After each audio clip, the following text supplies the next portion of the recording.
നീ ഇതിൻ്റെ ഇടയ്ക്ക് അത് സൂം ചെയ്ത് കണ്ടുപിടിച്ചത്? അല്ല, അത് ഞാനെങ്ങനെ പറയാ, നിങ്ങളത് തിയേറ്ററിൽ വന്ന് അറിയേണ്ട കാര്യങ്ങളല്ലേ. അതിന് ഇന്ത്യ മൊത്തം ട്രാവൽ ചെയ്യുന്നൊന്നുമില്ല. പക്ഷെ ബേസിക്കലി ഇതൊരു ഒരു ഒരു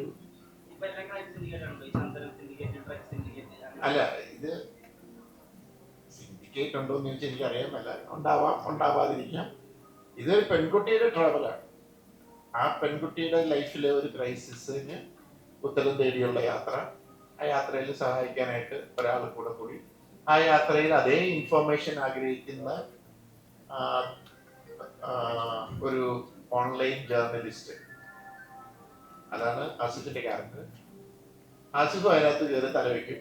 ഒരു കാര്യമില്ലാതെ അതിനകത്ത് കയറി തലവയ്ക്കും. അങ്ങനെ പോകുമ്പോൾ ഉണ്ടാകുന്ന, അവര് പോകുമ്പോൾ കാണുന്ന ഓരോ പ്രശ്നങ്ങൾ അടുത്തേക്ക് ചെല്ലുമ്പോൾ അതല്ല എന്ന് തോന്നുന്നു. അതുകൊണ്ടാണ് നമ്മൾ മിറാഷ് എന്നുള്ള പേര്. It's A kind of travel. നേരത്തെ അത് കേരളത്തിൽ നിന്ന് ഡൽഹിക്ക് അങ്ങനെയൊന്നുമില്ല.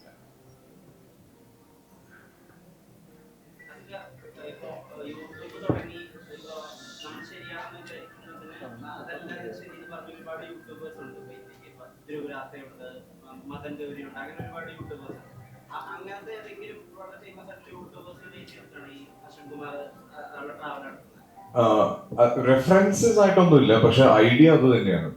ഇപ്പം അശ്വിൻ പറയാൻ ആഗ്രഹിക്കുന്നത് വളച്ചൊടിക്കലുകളൊന്നും ഇല്ലാതെ വളരെ സ്ട്രെയിറ്റ് ആയിട്ട് ന്യൂസ് പ്രസന്റ് ചെയ്യുന്ന ഒരു പേജ് ആയിരിക്കണം എന്ന് അശ്വിന്റെ. അതുകൊണ്ട് തന്നെ ഇൻവെസ്റ്റിഗേഷൻ സ്വഭാവമുണ്ട്.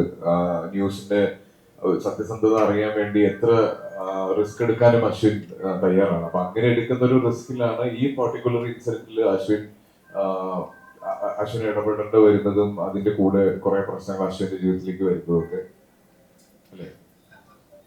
അത് ബേസിക്കലി ഒരു ഇഷ്യൂ ഉണ്ടായി. ആ ഇഷ്യൂ ഉണ്ടായി, അതിനെ കുറിച്ച് ചോദിച്ച് മനസ്സിലാക്കിയിട്ട് കാണാറില്ലേ ആ നടി എന്താണ് പറഞ്ഞത് എന്നൊക്കെ പറയുന്നത്. നിങ്ങൾ ചില സാഹചര്യം പുള്ളിക്ക് താല്പര്യമില്ല. പുള്ളിക്ക് സ്ട്രെയിറ്റ് പോകണം. അതിനകത്ത് ഏച്ചുകെട്ടലൊന്നും വേണ്ട. അപ്പൊ പുള്ളിക്കത് അതുകൊണ്ടാണ് പ്യുവർ ഫാക്ട്സ് എന്ന പുള്ളിയെ കമ്പനിക്ക് പേര്. അതുകൊണ്ട് തന്നെ കഷ്ടപ്പെട്ടാണ് മുന്നിലേക്ക് കൊണ്ടുപോകുന്നത്. കാരണം ആൾക്കാർക്ക് എപ്പോഴും കുറച്ച് സ്പൈസി ആയിട്ടുള്ള ഇതാണല്ലോ വേണ്ടത്. അതിനെക്കുറിച്ചൊക്കെ നമ്മൾ പറയുന്നുണ്ട്. പക്ഷെ പുള്ളി അശ്വിൻ വളരെ പറയുന്നുണ്ട്, നമ്മൾ ഡിഫറെന്റ് ആയിട്ട് നിൽക്കണം. കുറച്ച് കഴിയുമ്പോൾ നമ്മളെ അവർ തിരിച്ചറിയും. അതിന്റെ എന്ന് പറയുന്നത്. അതെ അതെ അതെ, അന്ന് ഞാൻ പറഞ്ഞായിരുന്നു ഒരു അപ്കമിങ് ഫിലിമിൽ അതിന്റെ കാസ്റ്റിംഗ് നടക്കുന്നേ ഉള്ളായിരുന്നു. അങ്ങനെയാണ് ഇത്. നിങ്ങൾ കണ്ടിട്ട് വിലയിരുത്തുക, ഞാനല്ലല്ലോ പറയുന്നത്. ഈസ് എ ബിഗിനർ, ഒരു തുടക്കക്കാരൻ എന്നുള്ള നിലയിൽ ഫിലിമിൽ അതിൻ്റെതായ ഹിക്കപ്സ് അതെല്ലാ ആക്ടേഴ്സിനും ഉള്ള പോലെ കാണും. ബട്ട് ഇത് ഇവഞ്ച്വലി നമ്മൾ എന്താ പറയുക, അർജുന ഡിസൈഡ് ചെയ്യേണ്ടത് എത്രത്തോളം ഹാർഡ് വർക്ക് ഇട്ട് അതിനെ ചെയ്യാന്നുള്ളത്. എൻ്റെ ഒരു കാഴ്ചപ്പാടിൽ നമുക്ക് ആ ക്യാരക്ടറിന് വേണ്ട രീതിയിലുള്ള പെർഫോമൻസ് അതിന് വേണ്ടിയിട്ടുള്ള അർജുൻ ചെയ്ത് തന്നിട്ടുണ്ട്. ഇനി ഫ്യൂച്ചർ അർജുൻ്റെ കയ്യിലാണ്.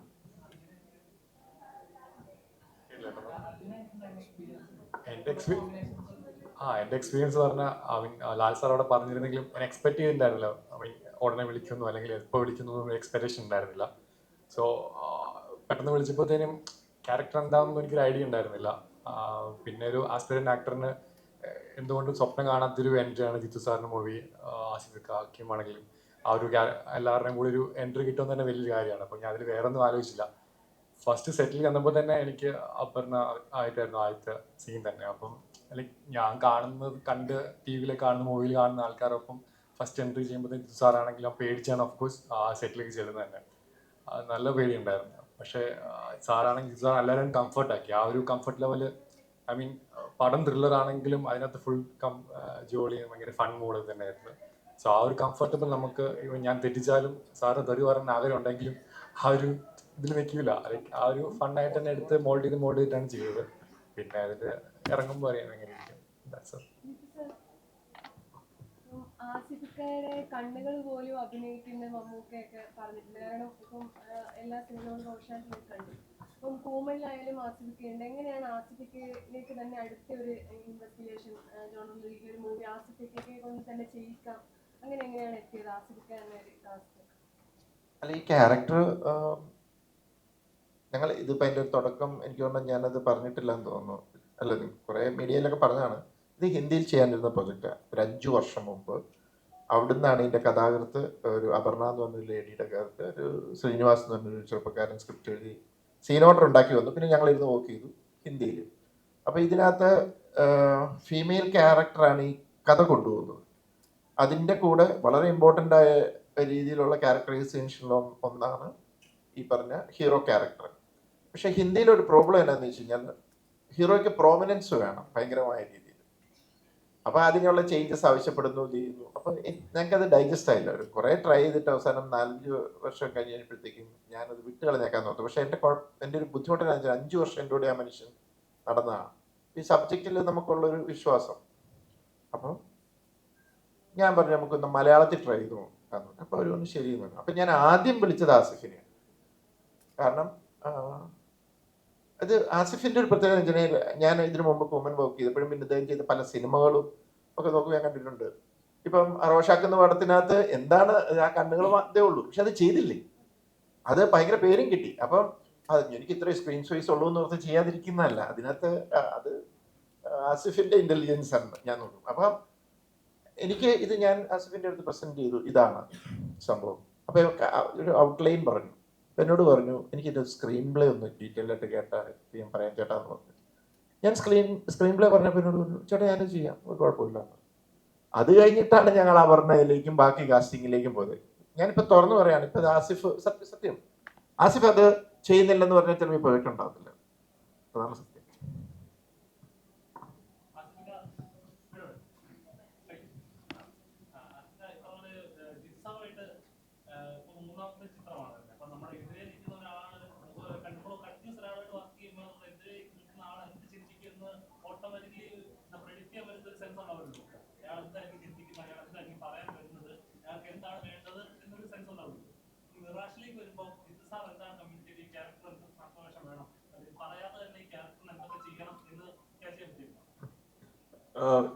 എനിക്ക് ജിത്തു സാറിന്റെ കൂടെ വർക്ക് ചെയ്യുമ്പോൾ നമ്മൾ കൂബനാണ് ഞാൻ ആദ്യമായിട്ട് സാറിന്റെ കൂടെ ചെയ്യുന്നത്. അന്ന് എനിക്ക് മനസ്സിലായതാണ് ഓരോ ഷോട്ടിനും എന്ത് ചെയ്യണം എന്നുള്ളത് വളരെ കൃത്യമായിട്ട് സാറ് തന്നെ നറേറ്റ് ചെയ്ത് തരും. അത് എത്ര ടേക്സ് പോയിട്ടാണെങ്കിലും സാർ ആഗ്രഹിക്കുന്നതിലേക്ക് എത്തുന്നത് വരെ മെനക്കിടാൻ എല്ലാവരും റെഡിയാണ്. അപ്പം രാഷൻ വിളിക്കുമ്പോഴും അത് തന്നെയായിരുന്നു. എനിക്ക് എൻ്റെ ഭാഗത്തു നിന്നുള്ള പ്രിപ്പറേഷനേക്കാൾ കൂടുതൽ ഇപ്പം എൻ്റെ ക്യാരക്ടർ ഒരു ഓൺലൈൻ ജേർണലിസ്റ്റ് ആണ്, കുറച്ച് ഹൈപ്പർ ആക്റ്റീവ് ആണ്, എവിടെയും എന്ത് റിസ്ക് എടുക്കാൻ തയ്യാറായിട്ടുള്ള ഒരാളാണ്. അപ്പൊ ഇങ്ങനെ ഒരു ബേസിക് ഐഡിയ ക്യാരക്ടറിനെ പറ്റിയുണ്ട്. പിന്നെ ഇതൊരു ത്രില്ലർ ആയതുകൊണ്ടും ഇതിന്റെ സ്ക്രീൻ പ്ലേ ഞാൻ എപ്പോഴും പറയാറുണ്ട്, എന്നെ സംബന്ധിച്ചിടത്തോളം സിനിമയുടെ പില്ലർ എന്ന് പറയുന്നത് എൻ്റെ സ്ക്രീൻ പ്ലേ ആണ്. അപ്പം ആ സ്ക്രീൻ പ്ലേ ഭയങ്കര സോളിഡ് ആണ്. ഞങ്ങൾ എല്ലാവരും ആ സ്ക്രീൻ പ്ലേ ഡിമാൻഡ് ചെയ്യുന്ന രീതിയിലേക്ക് പെർഫോം ചെയ്യണം എന്നുള്ളതാണ് ഞങ്ങൾക്ക് ഉണ്ടായിരുന്ന ഒരു വെല്ലുവിളി. അത് സാറ് കൃത്യമായിട്ട് ഞങ്ങളെ കൊണ്ട് ചെയ്യിപ്പിക്കുന്നുണ്ടായിരുന്നു. ഓ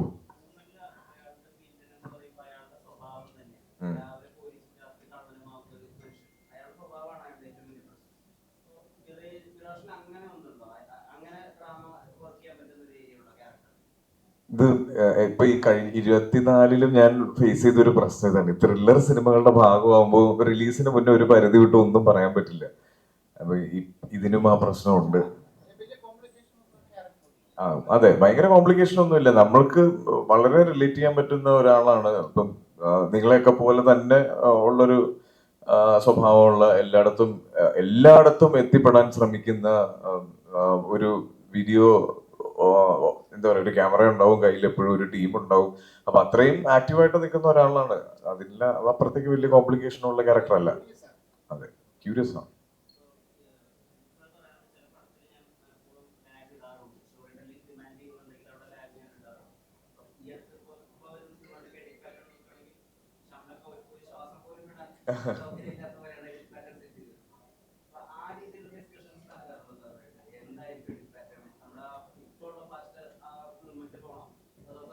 വിഷ്ണു, ഓരോ സിനിമയ്ക്കും ഓരോ രീതി ഉണ്ട്. അത് ഡിമാൻഡ് ചെയ്യുന്ന ചില സ്ഥലത്ത് ഇമോഷൻസ് നമുക്ക് കൺവേ ചെയ്യണമെന്നുണ്ടെങ്കിൽ അവിടെ ആ സ്പേസ് അർഹിക്കുന്ന ഒരു സമയം കൊടുക്കണം. അത് നമുക്ക് ചിലപ്പോൾ ഒരു ക്രൗഡിന്റെ കൂടെ ഇരുന്ന് കാണുമ്പോൾ നമുക്കത് ലാഗായിട്ട് ഫീൽ ചെയ്തേക്കാം. പക്ഷെ ആ കഥ കമ്മ്യൂണിക്കേറ്റ് ആവണമെങ്കിൽ, ആ സിറ്റുവേഷൻ കമ്മ്യൂണിക്കേറ്റ് ആവണമെങ്കിൽ ആ ലാഗ് വേണം.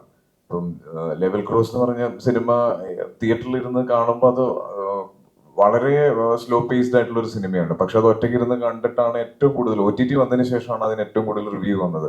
അതിന്റെ കാരണം ആ കാണുന്ന ആള് അത് കംപ്ലീറ്റ് ആയിട്ട് ആസ്വദിച്ച് അത് മനസ്സിലാക്കി കാണുന്നത്. അപ്പൊ അതിൻ്റെ അകത്തൊരു ലാഗ് ഫീൽ ചെയ്യില്ല.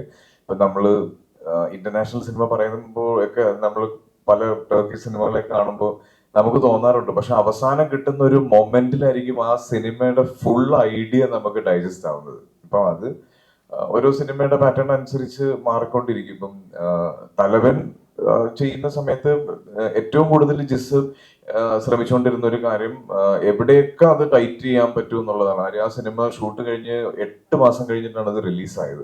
ആ 8 മാസവും അതിന്റെ എഡിറ്റിന് വേണ്ടിയിട്ടാണ് സമയമെടുത്തത്. അപ്പം അങ്ങനെ ഓരോ സിനിമയ്ക്കും ഓരോ സ്റ്റൈലായിരിക്കണം.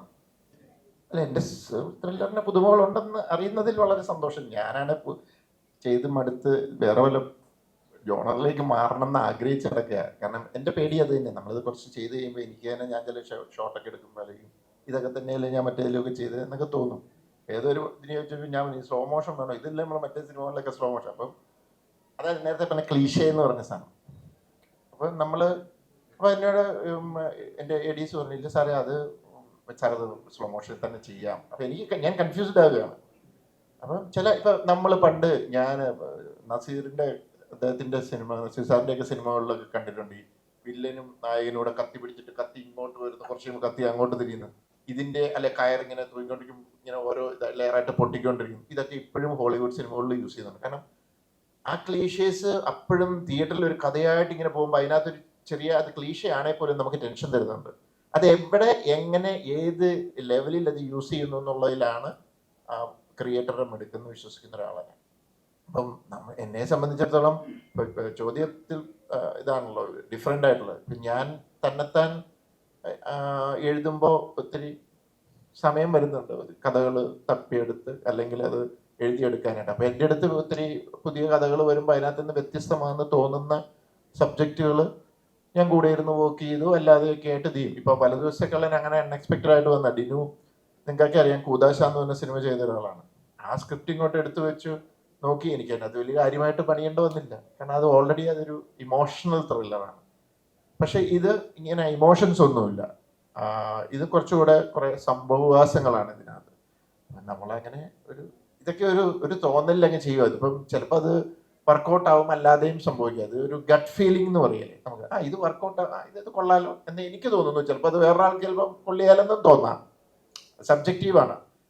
പിന്നെ നമ്മൾ ഒരു സിനിമ എപ്പോഴായിട്ടാണ് മജോറിറ്റി ഇഷ്ടപ്പെടുമ്പോഴല്ലേ, അപ്പോഴും അഭിപ്രായ വ്യത്യാസമുള്ളവരുണ്ട്. ഇപ്പൊ ദൃശ്യത്തെക്കുറിച്ച് ചോദിക്കുമ്പോൾ 1 ചിലർക്ക് ഇഷ്ടം, ചിലർ 2 അതിനേക്കാൾ നല്ലത് എന്ന് പറയുന്ന പോലെ ഞാനിങ്ങനെ ഓരോ സബ്ജക്റ്റ് എടുക്കുമ്പോൾ ഡിഫറെൻ്റ് എന്ന് എനിക്ക് തോന്നിയാ ചെയ്യുന്നത്. അപ്പം വളരെ സന്തോഷം തോന്നി കേട്ടോ, ഡിഫറെൻ്റ് ആയിട്ട് അങ്ങനെ നിങ്ങൾക്കത് കിട്ടുന്നുണ്ടെങ്കിൽ. എനിക്കൊരു പേടിയായിരുന്നു ഇത് എന്താ പറയുക, റെപ്പറ്റീഷൻ അല്ലെങ്കിൽ ഒരേ പാറ്റേൺ വരുന്ന പോലെ തോന്നുന്നുണ്ടോ എന്നൊരു പേടിയായിരുന്നു. അതുകൊണ്ട് ഭയങ്കര സന്തോഷം.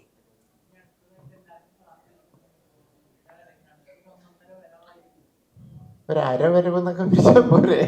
ഇതിന്റെ പ്രശ്നം എന്നറിയോ, അത് എക്സ്പെക്ടേഷനാണ്. ഇത് ഇപ്പം 1 ദൃശ്യത്തെക്കുറിച്ച് പറയുകയാണെങ്കിൽ 1ന്റെ ഒരു സ്ക്രിപ്റ്റിംഗ് പാറ്റേൺ ഉണ്ടായിരുന്നു. 2 എഴുതിയപ്പം ആ കഥ ഡെവലപ്പ് ചെയ്ത് വന്നപ്പോൾ അതിൻ്റെ ഒരു സ്ക്രിപ്റ്റിംഗ് പാറ്റേൺ, പ്രത്യേകിച്ച് ആ റൈറ്റർ വന്നിരുന്ന് കഥ പറയുമ്പോൾ അങ്ങനെ ഒരു കട്ടിങ് ഒക്കെ അത് വന്നപ്പം അതങ്ങനെ സംഭവിച്ചതാണ്. അല്ലാതെ ഞാനൊരു വ്യത്യസ്തമായി സ്ക്രിപ്റ്റ് ചെയ്തേക്കാൻ ഓർത്തൊന്നും ചെയ്തതല്ല. ഇപ്പൊ 3rd വരുമ്പോൾ ഇപ്പൊ ഞാൻ ചിലര് അനൗൺസ് ചെയ്ത് കഴിഞ്ഞപ്പോൾ ഇതിൻ്റെ അടിയിൽ എഴുതിയേക്കുന്നത് കണ്ടു, 2ന്റേക്കാൾ മുകളിലുള്ള സ്ക്രിപ്റ്റിംഗ് ആയിരിക്കണം എന്നൊക്കെ പറഞ്ഞു. എനിക്ക് അങ്ങനെയൊന്നും ചെയ്യാൻ അറിയാൻ പറ്റില്ല. 3rd ഞാൻ ആ കഥയെ അപ്രോച്ച് ചെയ്യുന്ന ഒരു രീതിയുണ്ട്. അവിടുത്തെ സംഭവവാസങ്ങൾ എന്താണ്, ആ സംഭവവാസങ്ങൾ എങ്ങനെ ഓഡിയൻസിലേക്ക് പ്രസന്റ് ചെയ്യണം, അതിനു വേണ്ടി ഞാൻ സ്ക്രിപ്റ്റ് ചെയ്യുന്നു. അതുകൊണ്ട് 2ന്റെ സ്ക്രിപ്റ്റിംഗ് പാറ്റേണേ അല്ല 3rd, ടോട്ടലി ഡിഫറെൻ്റ് ആണ്. മേ ബി കുറച്ചുകൂടി ഒരു 1ന്റെ ഒരു പാറ്റേണിലേക്കാണ് അത് പോകുന്നത് എന്ന് എനിക്ക് തോന്നുന്നു. അപ്പൊ അങ്ങനെ ഒരു ഭയങ്കരമായ സ്ക്രിപ്റ്റിംഗ് പാറ്റേൺ ഒക്കെ എക്സ്പെക്ട് ചെയ്ത് വരുന്നവർക്ക് എനിക്കറിയില്ല. അതുകൊണ്ട് അതധികം പ്രതീക്ഷിക്കാതെ വരിക. ജോർജ് കുട്ടിയുടെ കുടുംബത്തിൽ ഇനി എന്തെങ്കിലും പ്രശ്നങ്ങളുണ്ടോ, അവിടെ ഇപ്പോൾ എന്താണ് സംഭവിക്കുന്നത്, 4.5 വർഷങ്ങൾക്ക് ശേഷം അവിടെ എന്ത് സംഭവിക്കുന്നു എന്ന് അറിയാനുള്ള ഒരു ആകാംക്ഷയിൽ വരിക. അതിനപ്പുറത്തേക്ക് വലിയ പ്രതീക്ഷയോടെ വരാതിരിക്കുന്നതായിരിക്കും നല്ലത്.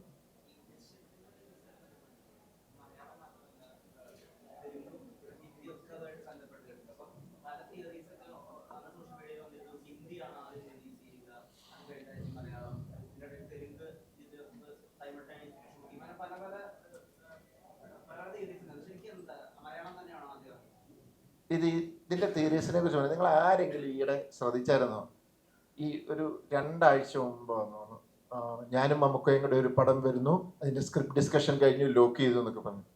ഞാനങ്ങനെ ഒരു സംഭവം അറിഞ്ഞില്ല, അങ്ങനെ ഒരു സംഭവം ഉണ്ടായില്ല എന്ന് പറഞ്ഞ പോലെയാണ്.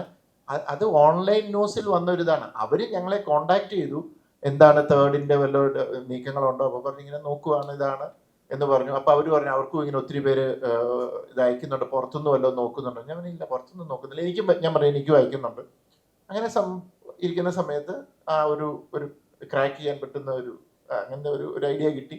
ഞാനത് ഡെവലപ്പ് ചെയ്തപ്പോൾ അവരുമായിട്ട് ഷെയർ ചെയ്തു. അപ്പോൾ അവരൊരു താല്പര്യം പറഞ്ഞു, ഒന്നിച്ചൊന്ന് റിലീസ് ചെയ്താൽ കൊള്ളാമെന്നുണ്ട്.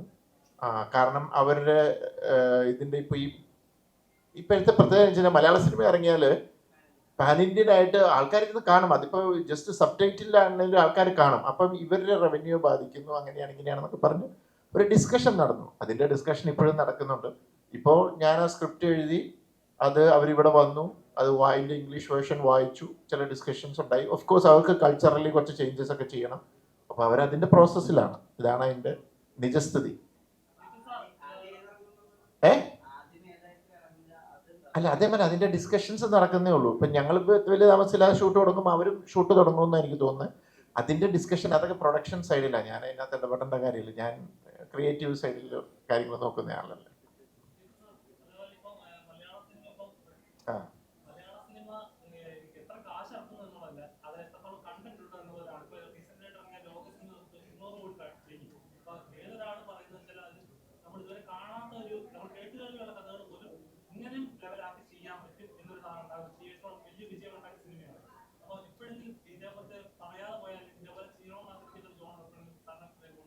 അല്ല, ഡിഫറെൻറ്റ് ജോണേഴ്സ് ട്രൈ ചെയ്യണമെന്ന് എനിക്ക് അതിയായ ആഗ്രഹമുണ്ട്. ഞാൻ എപ്പോഴും വിശ്വസിക്കുന്നത് ഒരു ഇൻഡസ്ട്രിയിൽ ഡിഫറെൻറ്റ് ജോണേഴ്സ് വരണം. ഇപ്പോൾ ലോകം വന്നു, ഇതിപ്പോൾ പറ്റുന്നത് എന്നാന്ന് വെച്ച് കഴിഞ്ഞാൽ ഇനി കുറേ ആൾക്കാർ കയറി എന്നാൽ നമുക്കൊരു സൂപ്പർ ഹീറോ എടുത്ത് ചെയ്തേക്കാന്ന് പറഞ്ഞിട്ട് ഇറങ്ങരുത്. അത് അവർ ചെയ്തു, അവരതിൻ്റെ അടുത്ത് ചെയ്തു. ഇപ്പം നമുക്കിപ്പോൾ നമ്മുടെ ഒരു ഡ്രാമയാണ് അല്ലെങ്കിൽ ഒരു കോമഡിയാണുള്ളത്, എന്താണെങ്കിലും അത് ആൾക്കാരെ എൻ്റർടൈൻ ചെയ്യുന്ന രീതിയിൽ അത് പ്രസൻറ്റ് ചെയ്യുക എന്നുള്ളതാണ്. അവരെ തിയേറ്ററിൽ നിങ്ങൾക്ക് എന്താ വേണ്ടത്, തിയേറ്ററിൽ വന്നിരിക്കുമ്പോൾ നിങ്ങൾ എൻ്റർടൈൻഡ് ആവണം, അത്രേ ഉള്ളൂ. അതിന് സ്ക്രിപ്റ്റിങ്ങിൽ സമയമെടുത്ത് അതിൻ്റെതായി വർക്ക് ചെയ്ത് കഴിഞ്ഞാൽ അതിൻ്റെ റിസൾട്ട് കിട്ടുമെന്ന് വിശ്വസിക്കുന്ന ഒരാളാണ് ഞാൻ. പിന്നെ എന്നോട് ചോദിച്ചു കഴിഞ്ഞാൽ എനിക്ക് എല്ലാ ടൈപ്പ് ജോണേഴ്സ് ചെയ്യണമെന്ന് ആഗ്രഹമുണ്ട്. ഇപ്പം ഇത് പ്രശ്നം വെച്ചാൽ ബാക്ക് ടു ബാക്ക് ത്രില്ലേഴ്സ് വരുന്നു. ഇതൊരു 2-3 വർഷം മുമ്പുള്ള സബ്ജക്ട്സ് ആണ്. ഇപ്പം ഞാൻ ഈ അന്നോട്ട് വർക്ക് ചെയ്തൊക്കെ തുടങ്ങി വന്നതാണിത്. ഇപ്പം ഞാൻ വർക്ക് ചെയ്തുകൊണ്ടിരിക്കുന്ന ചില സബ്ജക്ട്സുകളുണ്ട്, അതിനകത്ത് കുട്ടികളുടെ സിനിമയുണ്ട്, അങ്ങനത്തെ ഒരു ഡിഫറെൻ്റ് ആയിട്ട് ജോണറുകൾ. അപ്പം ഞാൻ കൂടുതൽ പറയുന്നില്ല ഏതൊക്കെ ജോണേഴ്സാണ്. അപ്പം അത് ചിലപ്പോൾ സംഭവിക്കുന്നത് ചിലപ്പോൾ 2 വർഷം കഴിഞ്ഞായിരിക്കും. അപ്പം അതാണ് എനിക്ക് ഡെഫിനറ്റ്ലി മാറി ചെയ്യണമെന്നുണ്ട്. അത് ഇനിയിപ്പോൾ ഞാൻ ഇപ്പോൾ ഈ കഴിഞ്ഞ ദിവസം ഒരാൾ ചോദിച്ചൊരു മൾട്ടി ഹീറോ പടം ചെയ്യാൻ സാറിന് ആഗ്രഹം. ഞാൻ ഒരു കഥ വന്നാൽ അവിടെ ഒരു മൾട്ടി ഹീറോയ്ക്കുള്ള സ്പേസ് ഉണ്ടെങ്കിൽ ഞാൻ ചെയ്യും. ഒരു നല്ല കഥ വരുമ്പോൾ അതിനകത്ത് ഒരു സൂപ്പർ ഹീറോയ്ക്കുള്ള സ്പേസ് ഉണ്ടെങ്കിൽ ചെയ്യും. അല്ലാതെ ഇത് ചെയ്യണം എന്ന് പറഞ്ഞ് ഞാൻ ഇറങ്ങാറില്ല. ഇതിലെ കഥാപാത്രത്തെ കുറിച്ച് എനിക്ക് അങ്ങനെ ഒരുപാട് പറഞ്ഞ പോലെ ആസിക്ക പറഞ്ഞ പോലെ തന്നെ ഇതൊരു ത്രില്ലർ ആയതുകൊണ്ടും ജിത്തു ജോസഫ് പടം ആയതുകൊണ്ടും എനിക്ക് അങ്ങനെ പറയാൻ പറ്റില്ല.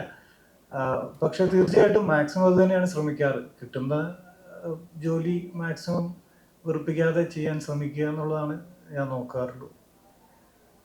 ചോദ്യം എന്തായാലും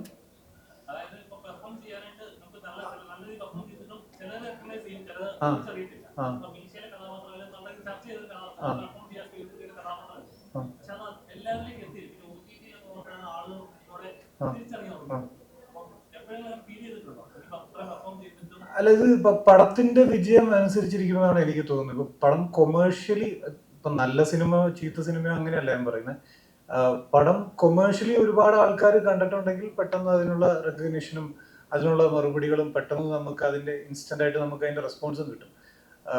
എന്ന് കരുതി ഓടുന്ന പടങ്ങളെല്ലാം നല്ല പടവും നല്ല പടങ്ങളെല്ലാം ഓടുന്നോ അങ്ങനെയൊന്നും എനിക്ക് പറയാൻ പറ്റില്ല. പക്ഷേ ഈ പറഞ്ഞ പോലെ തന്നെ പടം കൊമേഴ്ഷ്യലി ഹിറ്റായിട്ട് കുറച്ചും കൂടെ നമുക്ക് പെട്ടെന്ന് അതിന്റെ റെസ്പോൺസ് കിട്ടും എന്നുള്ളത് മാത്രമേ ഉള്ളൂ. അത് ഞാനത് ശ്രദ്ധിക്കാറില്ല. എൻ്റെ ജോലി അഭിനയിക്കുക എന്നുള്ളത് മാത്രമേ ഉള്ളൂ. അപ്പോൾ ബാക്കി അതിന്റെ വിജയപരാജയങ്ങൾ പ്രൊഡ്യൂസറിന്റെ ഉത്തരവാദിത്വവും അയാളുടെ റിസ്ക്കുമാണ്. സോഷ്യൽ മീഡിയ എനിക്ക് ഒരുപാട് തെറ്റിദ്ധരിപ്പിക്കപ്പെടുന്നുണ്ട് സോഷ്യൽ മീഡിയയിലൂടെ. ഇപ്പം നമ്മൾ അതിന്റെ ഒരു അൽഗോരിതം തന്നെ നമുക്ക് ഇൻട്രസ്റ്റ് ഉള്ള കാര്യങ്ങൾ നമ്മൾ സെർച്ച് ചെയ്യുന്ന കാര്യങ്ങളിലെ റിലേറ്റഡ് ആയിട്ടുള്ളതാണ് എപ്പോഴും നമ്മുടെ ഫീൽഡിൽ വന്നുകൊണ്ടിരിക്കുന്നത്. അപ്പൊ നമ്മൾ ആവശ്യമില്ലാതെ കുറെ ടെൻഷനും കുറെ കാര്യങ്ങളും ഒക്കെ ഒരുപാട് കാര്യങ്ങളെ പറ്റി ആവശ്യമില്ലാതെ ബോധേഡാവുന്നുണ്ട് സോഷ്യൽ മീഡിയ കാരണം. പിന്നെ രണ്ട് സൈഡും ഉണ്ട്. ലോകത്ത് നടക്കുന്നത് എന്താണെന്ന് നമുക്ക് പെട്ടെന്ന് അറിയാൻ പറ്റും. നമുക്ക് ആളുകളായിട്ടുള്ള കമ്മ്യൂണിക്കേഷൻ എളുപ്പമാണ്. അപ്പൊ അത് നമ്മൾ എങ്ങനെ ഹാൻഡിൽ ചെയ്യുന്നു എന്നുള്ളതിനനുസരിച്ചാണ്. ഇപ്പൊ എന്നെ സംബന്ധിച്ചിടത്തോളം എനിക്കൊരു പേഴ്സണൽ ഇൻസ്റ്റാഗ്രാം അക്കൗണ്ട് ഉണ്ട്, ഫേസ്ബുക്ക് അക്കൗണ്ട് ഉണ്ട്. വല്ലപ്പോഴൊക്കെ പോസ്റ്റ് ചെയ്യണമെന്ന് തോന്നുമ്പോൾ ഞാൻ പോസ്റ്റ് ചെയ്യാറുണ്ട്, ഇടയ്ക്കൊക്കെ കയറി നോക്കാറുണ്ട്. അല്ലാതെ അത് ഒരു ഭയങ്കര സംഭവമായിട്ടൊന്നും എനിക്ക് തോന്നിയിട്ടില്ല. ഇപ്പൊ ഫോൺ എടുത്ത് മാറ്റി വെച്ചാൽ തീരുന്ന പ്രശ്നമുള്ളൂ എന്നെ സംബന്ധിച്ചിടത്തോളം സോഷ്യൽ മീഡിയയിൽ. പിന്നെ ഒരു സമയം ഉണ്ടായിരുന്നു കോമന്റ്സ് വായിച്ച് ഇരുന്ന് വിഷമിക്കും സ്വയം. വെറുതെ ഡാർക്ക് എടുത്തോണ്ടിരിക്കും, എന്നെ പറ്റി ആൾക്കാർ എന്തിനാണ് ഇങ്ങനെ പറയുന്നത് എന്നുള്ളത്. അത് നമ്മുടെ പേഴ്സണൽ സ്പേസിനെ ബാധിക്കും, നമ്മുടെ തോട്ട് പ്രോസസ്സിനെ ബാധിക്കും, നമ്മൾ ചെയ്തുകൊണ്ടിരിക്കുന്ന പണിയെ ബാധിക്കും. അപ്പൊ അങ്ങനെയൊക്കെ വരാത്ത രീതിയിലേക്ക് ലിമിറ്റ് ചെയ്ത് വെക്കും പറ്റുവാണെങ്കിൽ അടിപൊളിയല്ലേ. ഇപ്പം എന്നെ സംബന്ധിച്ചിടത്തോളം ഞാൻ ഫാഷൻ ഇഷ്ടപ്പെടുന്ന ഒരാളാണ്, കാറുകളെ ഇഷ്ടപ്പെടുന്ന ഒരാളാണ്. അപ്പൊ ഇതിന്റെയൊക്കെ അപ്ഡേറ്റ്സും ഇതിന്റെയൊക്കെ ന്യൂസും ഒക്കെ കാണാൻ എനിക്ക് സോഷ്യൽ മീഡിയ ഉപയോഗിക്കാറുണ്ട് ഞാൻ. പിന്നെ ഫിലിം ഇൻഡസ്ട്രിയിൽ നടക്കുന്ന കാര്യങ്ങൾ അറിയാറുണ്ട്. അപ്ഡേറ്റഡ് ആയിരിക്കണമല്ലോ. ഇപ്പൊ നമ്മൾ വന്ന് നിൽക്കുമ്പോൾ നിങ്ങളുടെ അടുത്ത് വരുന്ന ചോദ്യങ്ങൾ, ഒരാൾ പറഞ്ഞതിനെ പറ്റിയിട്ടൊക്കെ ഒരു മറുപടി പറയണമെന്നുണ്ടെങ്കിൽ സോഷ്യൽ മീഡിയ വേണം. പക്ഷെ അത് നമ്മൾ ഏത് ലിമിറ്റിൽ ഹാൻഡിൽ ചെയ്യുന്നു എന്നുള്ളതാണ് മാറ്റേഴ്സ്. അത് തന്നെയാണ് എൻ്റെ ഏത് ലിമിറ്റിൽ എന്നുള്ളതാണ്. ഇപ്പൊ അതിനകത്ത് നേരത്തെ അസു പറഞ്ഞ പോലെ അതിനകത്ത് ഈ പറഞ്ഞ കമന്റ്സ് നോക്കാൻ പോയി കഴിഞ്ഞ് കഴിഞ്ഞാല് പ്രശ്നമാണ്. കാരണം അതിനകത്ത് ജെന്യൂനിറ്റി കുറവാണ്. അതാണ് അതിനകത്തെ പ്രശ്നം. ഒരുപക്ഷെ പലരും ഇത് ചെയ്യുന്നതും അതുകൊണ്ടായിരിക്കും. ഇപ്പം ഞാനൊരു എക്സാമ്പിൾ പറയാം. ഞാൻ കുറച്ച് നാളായിട്ട് ഞാനങ്ങനെ നോക്കുന്ന ഒരാളല്ല, പക്ഷേ വളരെ ക്യൂരിയസ് ആയിട്ട് ഞാൻ ഇങ്ങനെ ഒന്ന് രണ്ട് സംഭവങ്ങൾ നോക്കുന്നുണ്ട്. കാരണം എന്ന് വെച്ചാൽ അതെന്നെ ഫസ്റ്റ് അട്രാക്ട് ചെയ്യുന്ന നല്ല രീതിയിൽ ഇരുന്ന് ഒരു കുറ്റം പറയുകയാണ്. ഞാൻ അത് ജെന്യൂൻ ആണെങ്കിൽ നമ്മളത് ഞാൻ ആ സ്പിരിറ്റിൽ എടുക്കുന്ന ഒരാളാണ്.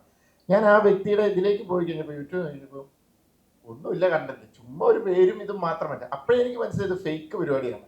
ഈ പുള്ളി എൻ്റെ പുറകെ ഉണ്ട് എല്ലാ പടത്തിൻ്റെയും. അപ്പം പുള്ളി എന്നെ പേഴ്സണലി ടാർഗറ്റ് ചെയ്യാം. അപ്പം എപ്പോഴെങ്കിലും അത് പറയുന്ന മാറ്റർ ഓൾമോസ്റ്റ് സെയിമുമാണ്. ഇങ്ങനെ പറയും എപ്പോഴെങ്കിലും, ചിലപ്പം അത് എൻ്റെ തൊട്ടപ്പുറത്തിരിക്കുന്ന എൻ്റെ സുഹൃത്തായിരിക്കാം, എനിക്കറിയില്ല. അപ്പം എനിക്ക് മനസ്സിലായി. ഞാൻ ചുമ്മാ കൗതുകത്തോടെ നോക്കും, എത്ര നാൾ പോകും ഞാനിങ്ങനെ നോക്കിക്കൊണ്ടിരിക്കുകയാണ്. പക്ഷെ അതെന്നെ അഫക്റ്റ് ചെയ്യുന്നില്ല. അപ്പം അതുകൊണ്ട് അത് ശ്രമിക്കുന്ന ആ വ്യക്തി പരാജയപ്പെടുകയാണ്. പക്ഷെ ചിലരെ അത് ഭയങ്കരമായിട്ട് അഫക്റ്റ് ചെയ്യും. ഒരു കാര്യം തന്നെ 10 തവണ പറഞ്ഞു കഴിയുമ്പോഴത്തേക്കും ആ വ്യക്തി ഭയങ്കരമായിട്ട് അത് ബാധിക്കും. അപ്പോൾ ആ വ്യക്തിയാണ് തീരുമാനിക്കുന്നത് അത് കണ്ടിന്യൂ ചെയ്യണോ വേണ്ടിയോ എന്നുള്ളത്. അതാണ് ഈ സോഷ്യൽ മീഡിയയിൽ നിന്ന് പലരും മാറി നിൽക്കുന്നത്. ഇപ്പം ആ വ്യക്തി നേരിട്ട് വന്ന് എന്നോട് പറഞ്ഞാലും അത് നമുക്ക് ആ സ്പിരിറ്റിൽ എടുക്കാൻ പറ്റിയാണ്.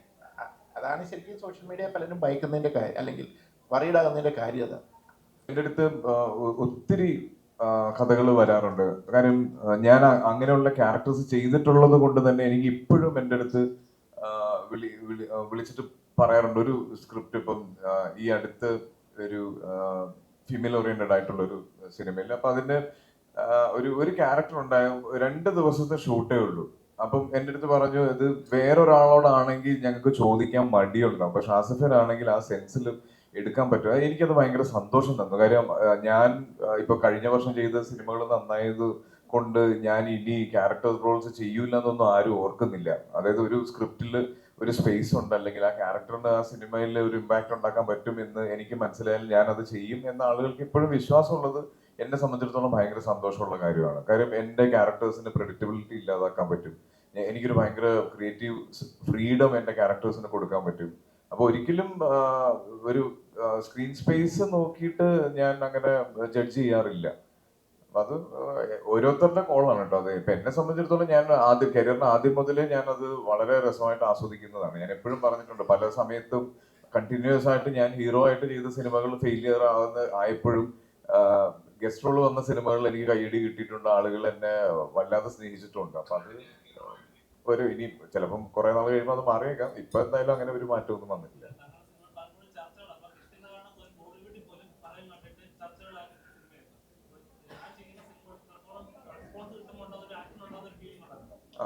അത് ഉറപ്പായിട്ടും സിനിമകള് കോടി ക്ലബിനെ എന്നൊക്കെ പറയുന്നത് വളരെ അത്യാവശ്യമായിട്ടുള്ള ഒരു കാര്യമാണ്. വളരെ, അതായത് സക്സസ് നമുക്ക് അങ്ങനെ ഒരു പ്രൊഡ്യൂസറിന്, നമ്മൾ വിശ്വസിച്ച ഒരു സിനിമയ്ക്ക് ഇറങ്ങുന്ന പ്രൊഡ്യൂസറിന് അടുത്ത സിനിമയ്ക്ക് സ്കെയിൽ വലുതാക്കി ചെയ്യാൻ ഇപ്പം നമുക്കറിയാം, നമ്മുടെ ഓരോ സിനിമകൾ വിജയിക്കും തോറും സിനിമയുടെ വലിപ്പം കൂടാനും നമ്മൾ ആഗ്രഹിക്കുന്ന രീതിയിലേക്ക് ആഗ്രഹിക്കുന്ന ടെക്നിക്കൽ സപ്പോർട്ടിലേക്ക് കൊണ്ടുപോകാൻ സാമ്പത്തികമായിട്ട് പ്രൊഡ്യൂസറിന് ധൈര്യത്തോടെ ഒരു തീരുമാനം എടുക്കാൻ പറ്റും. അപ്പൊ അത് ഈ പറയുന്ന കോടി ക്ലബുകൾ കിട്ടിയാൽ അടിപൊളിയാണ്. എല്ലാവർക്കും താല്പര്യമുള്ള കാര്യമാണ്.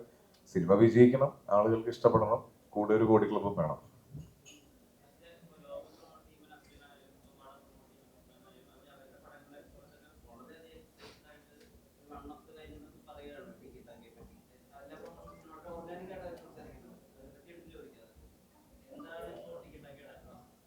ടിക്കറ്റൊക്കെ ഷൂട്ട് നടക്കുന്ന വിഷ്ണു, അത് എന്താ പറഞ്ഞാൽ കുറച്ചധികം ഫിസിക്കൽ സ്ട്രെയിൻ ഉള്ള ഒരു പടമാണ്. നല്ല അധ്വാനമുണ്ട് സിനിമയ്ക്ക്. അപ്പൊ നമുക്ക് ഒറ്റ സ്ട്രെച്ചിൽ അത് ഷൂട്ട് ചെയ്ത് പോകാൻ പറ്റില്ല. ഞങ്ങൾ ചെയ്യുന്നതെന്ന് പറഞ്ഞാൽ ഒരു 10 to 15 days ഷൂട്ട് ചെയ്യുക, ഒരു 5 days ബ്രേക്ക് ചെയ്യുക. അല്ലാതെ ഒറ്റ സ്ട്രെച്ചിൽ ഷൂട്ട് ചെയ്താൽ ചിലപ്പോൾ തീർന്നു പോകും. അങ്ങനത്തെ ഒരു സിനിമയാണ്. അപ്പം എക്സൈറ്റ്മെന്റ് ഉണ്ട്. പിന്നെ വലിയ പ്രോമിസസ് ഒന്നും തരുന്നില്ല. നമുക്കറിയാം, നമ്മൾ രാവിലെ 6 മണിക്കൊക്കെ എഴുന്നേറ്റ് പോയി പല ഫാൻ ഷോയും കഴിഞ്ഞ് വന്നിട്ട് അത്രയും ബിൽഡപ്പിൽ കിട്ടിയ സിനിമകളൊക്കെ നമുക്ക് നെഗറ്റീവ് ഇമ്പാക്റ്റ് ഉണ്ടാക്കിയിട്ടുണ്ട്. അപ്പം ഞാൻ ഇതുവരെ ചെയ്യാത്ത ഒരു സിനിമ, ഞാൻ ചെയ്യാൻ ആഗ്രഹിക്കുന്ന ഒരു സിനിമ, അതിന്റെ ഏറ്റവും നല്ല വേർഷന് വേണ്ടിയിട്ടാണ് ടിക്കറ്റൊക്കെ ട്രൈ ചെയ്തുകൊണ്ടിരിക്കുന്നത്.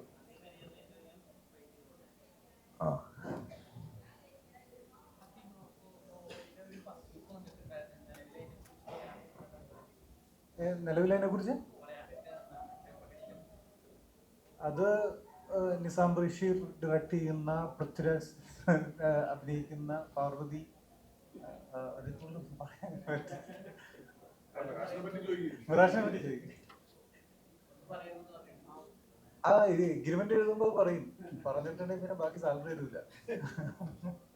ഇല്ല, ഞാൻ അങ്ങനെ യൂണിവേഴ്സൽ ഉണ്ടാക്കാനൊന്നും തീരുമാനിച്ചിട്ടില്ല. പക്ഷെ ഒരു സബ്ജക്റ്റ് വർക്ക് ചെയ്യുമ്പോൾ ഞാൻ നേരത്തെ പറഞ്ഞല്ലോ, ഞാൻ ഒരിക്കലും ഇന്നത് ചെയ്യണം എന്ന് പ്ലാൻ ചെയ്തിട്ട് ഇറങ്ങാറില്ല. ഒരു സബ്ജക്റ്റ് വരുമ്പോൾ അതിനകത്ത് സാധ്യതയുണ്ടെങ്കിൽ ഞാൻ ഉപയോഗിക്കും. ഇപ്പം ഞാനൊരു സബ്ജക്റ്റ് എടുത്ത് നോക്കിയാൽ അപ്പം എനിക്ക് തോന്നുവാണ് ജോർജ് കുട്ടീനെ കൊണ്ടുവരാം, ഗിരീനെ കൊണ്ടുവരാം, സാമലക്സിനെ കൊണ്ടുവരാം എന്നൊക്കെ തോന്നിയാൽ ഞാൻ ചെയ്യുമായിരിക്കും. എനിക്കറിയില്ല. പക്ഷെ അതിനു വേണ്ടിയിട്ടല്ല ഇവരെല്ലാം കൂടെ ഒന്നിച്ച് ഞാനൊരു ഐറ്റം ഉണ്ടാക്കാൻ പോയി. എനിക്ക് അറിയില്ല, ബേസിക്കലി സത്യം അത് അറിയില്ല.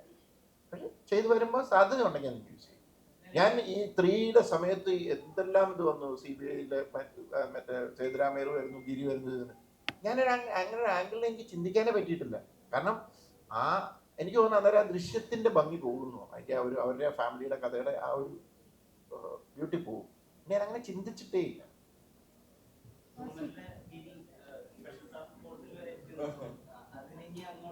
എവിടെയാ പോസ്റ്റിംഗ് പുള്ളി കിട്ടിയിരിക്കുന്നത്?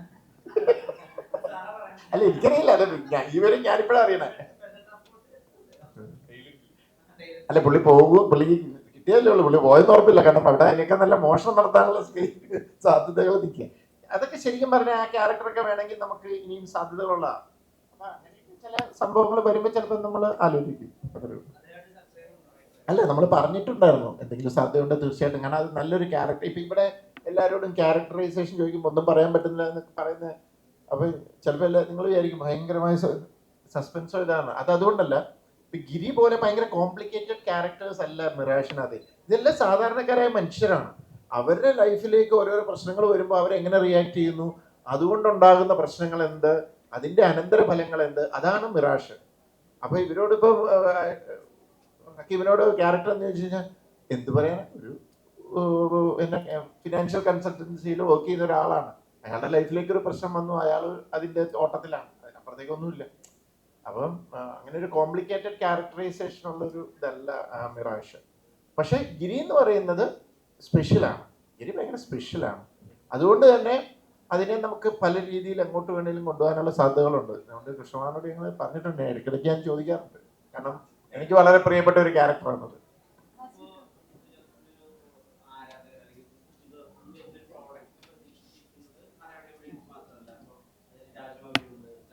അയ്യോ, ആ ലെവലിലേക്ക് പോകല്ലേ. പുള്ളി അറിയാതെ ഒന്നും അതിനകത്ത് ഒരു ഇത് എഴുതിയതേ ഉള്ളൂ.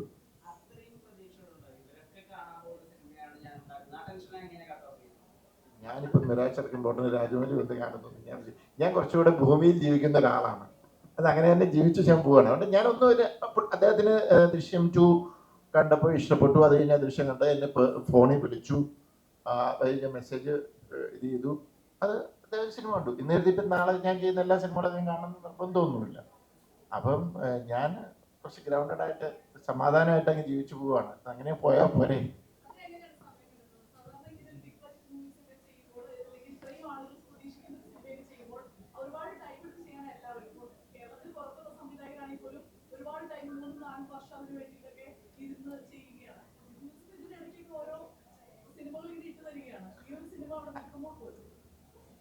ഏത് സിനിമ നിൽക്കുമ്പോൾ അല്ല, ദൃശ്യവും ചെറിയ സിനിമയാണ് ശരിക്കും പറഞ്ഞാൽ.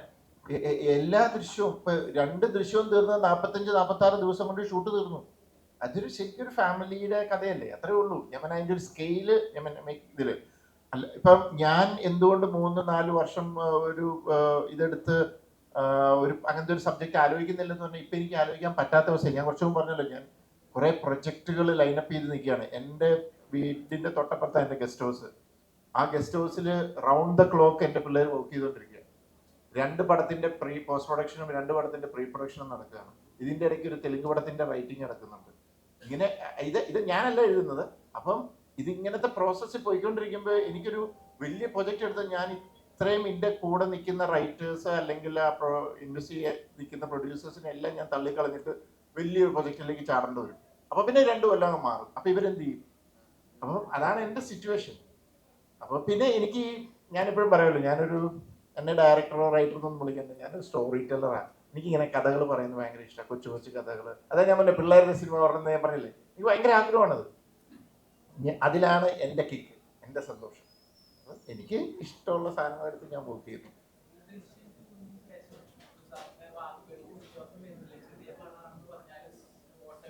അല്ല, ഞാൻ ചെറിയ പടം എന്ന് ഉദ്ദേശിച്ചത് ബഡ്ജറ്റ് വൈസ്. എനിക്ക് തോന്നുന്നില്ല ദൃശ്യം 2-ന്റെ ചിലവുണ്ടാവുമോ ദൃശ്യം 3-ക്ക് എനിക്ക് സംശയമുണ്ട്. റെമ്യൂണറേഷൻസ് മാറ്റി വെച്ചാൽ മേക്കിങ്ങിന്. കാരണം അങ്ങനെയാണ് അതിൻ്റെ ഇത്. അതാണ് ഞാൻ ഉദ്ദേശിച്ചത്. പടം ഓടി വേറെ ലെവലിലേക്ക് പോകുന്നത് അത് ദാറ്റ്സ് എ ഡിഫറെന്റ് തിങ്. ഞാൻ എൻ്റെ ഒരു ബഡ്ജറ്റും നമ്പർ ഓഫ് ഡേയ്സ് 45 ദിവസം. ഇപ്പോൾ ബാക്കി ഇപ്പോൾ ഈ പറഞ്ഞ പോലെ 3 AR പോലെ ലോക പോലെയുള്ള സിനിമകളൊക്കെ അവർ എത്ര നാളത്തെ അവരുടെ പ്രയത്നവും എത്ര അത് ഹെവി കണ്ടന്റ് ആണ്, ഹെവി മേക്കിംഗ് ആണ്. അങ്ങനെയാണ് എൻ്റെ ഈ പടങ്ങളൊക്കെ കൊച്ചു കൊച്ചു. അതുകൊണ്ടേ ഞാൻ പറഞ്ഞത് കൊച്ചു സിനിമയാണെന്ന് പറയുന്നത്.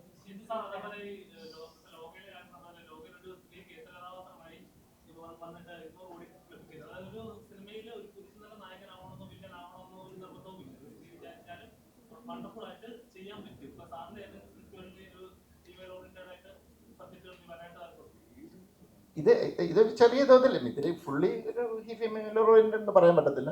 ഞാൻ മമ്മി ആൻഡ് മീ ചെയ്തായിരുന്നു. ആ സമയത്ത് ഒരു കൊച്ചു സിനിമയാണ്, ഫീമെയിൽ സെൻട്രിക് ആണ്. ചേച്ചിയും ഒരുമാണ് ആ സിനിമ കൊണ്ടുപോകുന്നത്, മോളുമാണ്. അന്ന് ഒരു പ്രൊഡ്യൂസറെ കിട്ടാൻ ഞാൻ 2.5 കൊല്ലം നടന്നു. ഇന്ന് കാലം മാറി. ഇന്ന് അതുകൊണ്ട് ഭയങ്കര സന്തോഷമാണ്. ഒന്നാമത് സിനിമയിൽ അങ്ങനെ സ്ത്രീ പുരുഷൻ അങ്ങനെ ഒരു ഭേദത്തിന്റെ ആവശ്യമില്ല. ആരാ ക്യാരക്ടർ ലീഡ് ക്യാരക്ടർ ചെയ്ത് അത് തിയേറ്ററിൽ ഓഡിയൻസിന് അത് ഇഷ്ടപ്പെട്ട് കഴിഞ്ഞാൽ അപ്പോൾ ഓടും. അത് ഇതിനു മുമ്പും പ്രൂവ് ചെയ്തിട്ടുണ്ട്, അത് ഇപ്പോഴും പ്രൂവ് ചെയ്തുകൊണ്ടിരിക്കുകയാണ്. നാളെ ഇത് തന്നെയാണ് സംഭവിക്കാൻ പോകുന്നത്. ഇത്രയേ ഉള്ളൂ. നല്ല സബ്ജക്റ്റ് എടുത്ത് നന്നായിട്ട് മേക്ക് ചെയ്യുക, അതാണ് ലോഗിൻ ചെയ്തത്. അപ്പം അതൊക്കെ ഒത്തിരി പോസിറ്റീവ്സ് ആണ്. ഏറ്റവും വലിയൊരു ഭാഗ്യം ഞാൻ വിശ്വസിക്കുന്നത്, ഞാൻ കേരളത്തിൽ ഈ മലയാള ഇൻഡസ്ട്രിയിൽ ഭാഗമായിട്ട് നിൽക്കുന്നു എന്നുള്ളത്. നമുക്കതിനുള്ള ഒരു സ്പേസ് ഉണ്ട്, അത്രയും നല്ലൊരു ക്വാളിറ്റി, നല്ല ഓഡിയൻസ് ഉണ്ട് നമ്മളെ സപ്പോർട്ട് ചെയ്യാൻ. ആൻഡ് വേറൊരു പോസിറ്റീവ് എന്ന് വെച്ചാൽ ഇപ്പം ബാക്കിയുള്ള ലാംഗ്വേജസ് മാറിക്കൊണ്ടിരിക്കുക. അവർ നമ്മുടെ മലയാളം കണ്ടു തുടങ്ങുന്നു. ഭയങ്കര നമ്മുടെ മാർക്കറ്റ് വലുതാവുന്നു, നമ്മുടെ സിനിമയുടെ ക്വാളിറ്റി നമുക്ക് കൂട്ടാൻ പറ്റുന്നു. ഒത്തിരി ഒരു പോസിറ്റീവ് ടൈമാണ് മലയാള സിനിമയെ സംബന്ധിച്ചിടത്തോളം. അപർണയുടെ കൂടെ ഇപ്പം നമ്മളെപ്പോഴും നമ്മളൊരു ടീം ഉണ്ടാക്കുമ്പോൾ നമ്മുടെ ഫേവറേറ്റ്സിനെ ഫ്രണ്ട്സിനെ ഒക്കെ കൂടെ ആണ് നമ്മൾ ടീമിലേക്ക് പിക്ക് ചെയ്യാൻ ട്രൈ ചെയ്യുക. അപ്പൊ അങ്ങനെ നോക്കുമ്പോൾ എൻ്റെ ഏറ്റവും കംഫർട്ടബിൾ ആയിട്ടുള്ള ഒരു കോവാർട്ടിസ്റ്റ് ആണ് അപർണ. കോവാർട്ടിസ്റ്റ് എന്നുള്ളതിനേക്കാൾ ഒരു ഗംഭീര ആക്ട്രസ് ആണ് അപർണ. അപ്പൊ എനിക്കും പെർഫോം ചെയ്യുമ്പോൾ ചില സീക്വൻസസ് ഒക്കെ എടുക്കുമ്പോൾ എന്റെയും കുറെ പണി ഈസി ആക്കി തരുന്നത് കൂടെയുള്ള ആളുകളാണ്. അപ്പം അങ്ങനെ നോക്കുമ്പോൾ അപർണയുടെ കൂടെ ഭയങ്കര കംഫർട്ടബിൾ ആണ് വർക്ക് ചെയ്യാൻ. പിന്നെ അപർണ എന്നുള്ളത് ഇപ്പം സൺഡേ ഹോളിഡേ ആയാലും കിഷ്കിന്ധകാണ്ഡം ആയാലും എല്ലാം ഡയറക്ടറിന്റെ ചോയ്സ് ആണ്. ഒരിക്കലും എനിക്ക് എൻ്റെ അടുത്ത് റെക്കമെൻഡേഷനോ സ്പേസോ അങ്ങനെയൊന്നുമില്ല. ഇപ്പൊ എൻ്റെ അടുത്തും ജിത്തു സാറ് പറയുമ്പോൾ ഇത് പ്രൊജക്ട് ഓൺ ആയതിനു ശേഷം സാറിന്റെ ഫസ്റ്റ് ചോയ്സ് വാസ് അപർണ. അപർണയുടെ കൂടെ അപർണ തന്നെയായിരുന്നു ആ കാസ്റ്റ് ഉണ്ടായിരുന്നത്. ഇപ്പൊ എനിക്കും അപർണ ആണെങ്കിൽ കൂടുതൽ സന്തോഷം, അല്ലെങ്കിൽ വേറെ ആരാണെങ്കിലും നല്ലൊരു പെർഫോമർ, നന്നായി ആ ക്യാരക്ടർ ഹാൻഡിൽ ചെയ്യാൻ അങ്ങനെ പെർഫോം ചെയ്യാൻ പറ്റുന്ന ഒരാളാവണം എന്ന് മാത്രമേ ഞാൻ ഡിമാൻഡ് ചെയ്യാറുള്ളൂ. കിഷ്കിന്ധാകാന്ഡത്തിന്റെ വിജയത്തിന് ശേഷം വരുന്നതുകൊണ്ട് ആളുകൾ കൂടുതൽ അതെ അതെ, ഇപ്പം ഈ ഈ ഇതിന്റെ പ്രൊമോഷൻ വരുമ്പോഴാണ് ഏറ്റവും കൂടുതൽ അത് ഞാൻ ശ്രദ്ധിച്ചു തുടങ്ങിയത്. ഇതിന്റെ അകത്ത് ഒരു ഭാഗ്യ ജോഡി എന്നുള്ള ഒരു ലേബലിലേക്ക് എത്തി എന്നുള്ളത്. അപ്പൊ അതൊരു വലിയ റെസ്പോൺസിബിലിറ്റിയാണ്. സിനിമയ്ക്ക് ആവശ്യമില്ലാത്തൊരു പ്രഷർ വരുന്നുണ്ട് അതില്. നോക്കാം, എന്തായാലും റിലീസ് കഴിയുമ്പോൾ അറിയാം.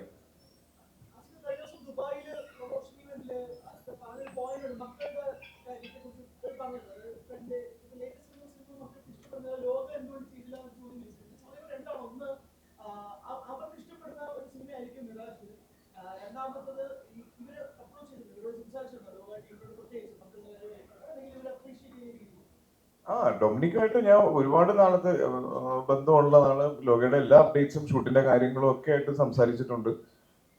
പിന്നെ കുട്ടികളുടെ കാര്യം പറഞ്ഞെന്ന് പറഞ്ഞാൽ അവർക്ക് കുട്ടികൾക്ക് ഇഷ്ടപ്പെടുന്ന ഇപ്പൊ ഫസ്റ്റ് പ്രിഫറൻസ് ഇപ്പം ഞാൻ ചെയ്ത കഴിഞ്ഞ വർഷത്തെ സിനിമകൾ വെച്ച് കമ്പയർ ചെയ്യുമ്പോൾ കുട്ടികൾക്ക് കാണാൻ പറ്റിയ ഇപ്പൊ കിഷ്കിന്ധാകാന്ഡം എന്റെ മോന് മനസ്സിലാവില്ല. അത് കാണുന്ന ഓഡിയൻസ് കുറച്ചും കൂടെ മെച്ചുവേർഡ് ആയിട്ടുള്ള ഓഡിയൻസ്, അതാണ് ഞാൻ ഉദ്ദേശിച്ചത്. ഈവൻ തലവനാണെങ്കിലും ലെവൽ ക്രോസ് ആണെങ്കിലും ഒക്കെ കുറെ കൂടെ മെച്ചുവേർഡ് ആയിട്ടുള്ള ഓഡിയൻസിന് ആസ്വദിക്കാൻ പറ്റുന്ന സിനിമയായിരുന്നു. സർക്കിട്ട് ഉണ്ടായിരുന്നു. സർക്കിട്ട് കുട്ടികൾക്ക് ഇഷ്ടപ്പെട്ട സിനിമയാണ്. അതിലെ പാട്ട് ഇഷ്ടമാണ്, ജപ്പുവിനെ ഇഷ്ടമാണ്. അപ്പം ഈ ബാക്കിയുള്ള സിനിമകളെ വെച്ച് കമ്പയർ ചെയ്ത് അപ്പം ലോക പോലെ ഒരു സിനിമ അവർ തിയേറ്ററിൽ പോയി കണ്ടപ്പോൾ ഒരു ഭയങ്കര, ഇപ്പൊ പ്രത്യേകിച്ച് പറയാണെങ്കിൽ നമ്മളൊരു ഹോളിവുഡ് ലെവൽ സ്ക്രീൻ പ്ലേയും മേക്കിങ്ങും നരേഷനും ഒക്കെ ഉള്ളൊരു സിനിമ. അത് ഇപ്പൊ അവഞ്ചേഴ്സ് ഒക്കെ കണ്ട് ഇഷ്ടപ്പെട്ട കുട്ടികൾക്ക് ഉറപ്പായിട്ടും മലയാളത്തിൽ അതൊരു ഫസ്റ്റ് എക്സ്പീരിയൻസ് ആണ്. ഇപ്പൊ എന്റെ ചെറുപ്പത്തിൽ ഓഫ് ഹാബി എന്ന് പറഞ്ഞ സിനിമ ഓർക്കുന്നുണ്ടോ നിങ്ങൾ? അത് ഒരു അത്ഭുതമായിരുന്നു അന്ന്. അപ്പൊ അന്ന് കിരീടം കാണണോ ഓഫ് ഹാബി കാണണോ എന്ന് ചോദിച്ചാൽ ഞാൻ ഓഫ് ഹാബി എന്നേ പറയുള്ളൂ, അല്ലെ?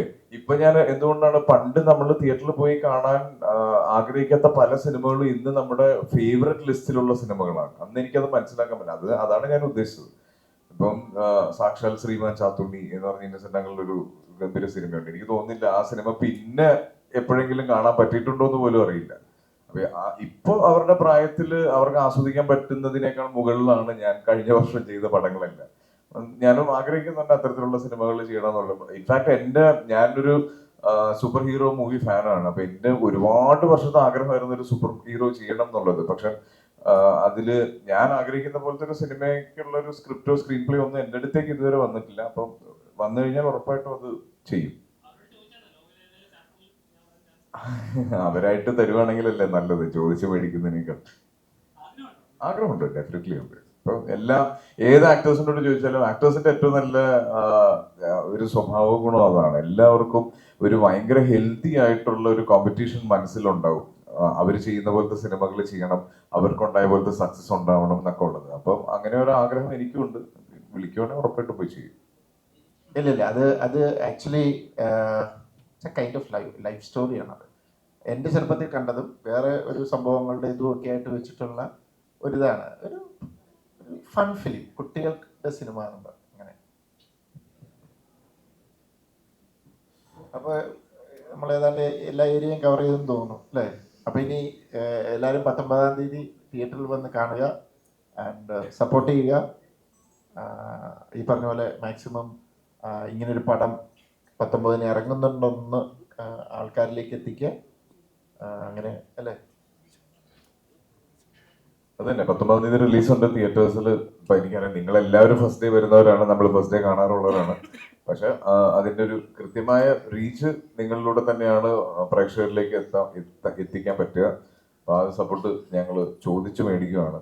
പിന്നെ ഇതില് ഫീമെയിൽ ലീഡ്സ് ആയിട്ടുള്ള 2 പേർക്കും എത്താൻ പറ്റിയില്ല. അപർണയുടെ ബർത്ത്ഡേ ആയിരുന്നു. അപ്പൊ അപർണ ഒരു ട്രാവലിലാണ് ഉള്ളത്. ഹന്ന ഇന്നലെ ദുബായ് പ്രൊമോഷനൊക്കെ കഴിഞ്ഞ് വന്ന് ഓടി എത്തിയില്ല ഇങ്ങോട്ട്. പ്രസ് മീറ്റ് തുടങ്ങുന്നതിന് മുന്നേ എത്താൻ പറ്റിയില്ല. അപ്പൊ അതുകൊണ്ടാണ് അവര് 2 പേരും എത്താത്തത്. യെസ്, അർജുൻ ആയിരുന്നു ഇതിൽ ഞങ്ങൾക്ക് ഏറ്റവും, അതായത് ട്രെയിലർ റിലീസ് കഴിഞ്ഞിട്ട് ഏറ്റവും കൂടുതൽ യൂട്യൂബ് കോമന്റ്സ് വന്നത് അർജുനെ പറ്റി ചോദിച്ചിട്ടായിരുന്നു. അത് ഭയങ്കര, എന്തുകൊണ്ടാണ് ജിത്തു സാർ അത് കറക്റ്റ് ആയിട്ട് പിക്ക് ചെയ്തെന്നുള്ളത് മനസ്സിലായത് ഇതിന്റെ ട്രെയിലർ റിലീസ് കഴിഞ്ഞപ്പോഴായിരുന്നു. അപ്പൊ അർജുന്റെ ഫസ്റ്റ് ഫിലിം ആണ്. All the very best. First film. ഞാനൊരു മ്യൂസിക് വീഡിയോ കണ്ടിരുന്നു. എൻ്റെ ആക്ച്വലി വെരി ഫസ്റ്റ് ആണ്. ഞാൻ പറഞ്ഞത് എനിക്കൊരു ഭയങ്കര ലേണിംഗ് പ്രോസസ് ആയിരുന്നു. എനിക്ക് കുറെ ഒന്നും അറിയാത്തൊരു സ്ഥലത്ത് എത്തിയ സ്ഥലമായിരുന്നു. പക്ഷെ എനിക്ക് കുറേ പഠിക്കാൻ പറ്റി. Even each and everything, technicians ആണെങ്കിലും ഇവരുടെ അടുത്ത് നിന്നാണെങ്കിലും എനിക്ക് കുറേ, ആസിഫിക്ക് എനിക്ക് കുറേ കാര്യം പറഞ്ഞു തന്നിട്ടുണ്ടായിരുന്നു. ഈവൻ അപർണയാണെങ്കിലും എല്ലാവരും ആണെങ്കിൽ കുറേ സപ്പോർട്ട് ചെയ്തു. ആൻഡ് യൂട്യൂബിൽ കമൻസ് എന്തും എനിക്ക് സന്തോഷമുണ്ട്, എല്ലാവർക്കും സപ്പോർട്ട് ചെയ്യുന്നു. And anyway, hope for the best. എല്ലാവരും ഓഫ് കോഴ്സ് എല്ലാവരും നേരിൽ തന്നെ കാണുക ആൻഡ് എല്ലാവരും റിവ്യൂസ് പറയുക. Anyway, thank you so much.